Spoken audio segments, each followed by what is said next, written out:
台中有一间凯翔旅行社，那亲像是财务出问题，取消出团，目前上无有3团去申诉。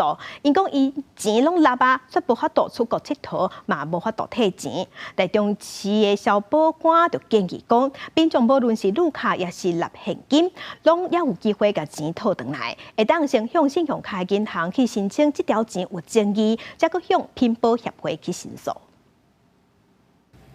台中凯翔旅行社的面册特别注明，坚持互你上等级的服务。毋过即马有民众要行程，付定金却无法度出团，甚至有一团付将近200万，一仙也无摕回来。分别是到土耳其、法比河以及埃及，地点都不一样，但是都不约而同的没有办法出团，所以显然是因为财务问题。旅行社伫台中南屯的办公室，电话刚刚暗过无人。台中市府官方网站显示，凯翔旅行社是甲种旅行社，也是品保协会会员，已经互交通部观光署停业3个月。消保官表示，最近秋冬旅店陆续登场，民众若要买行程进前，目睭爱订付金，爱签电信化契约，较真出团日期，拄着纠纷求偿才有依据。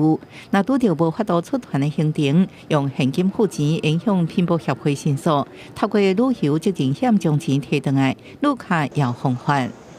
如果消费者是使用信用卡，可以先向发卡行申请争议款。有人也是无出团，就拄着旅行社无要出团，要民众进前参加旅行社克罗埃西亚团出国，煞互人抨伫当地。观光署已经介入调查，会看违规的情形在处，依照法定观光条例，将旅客抨伫当地上悬刑罚100万。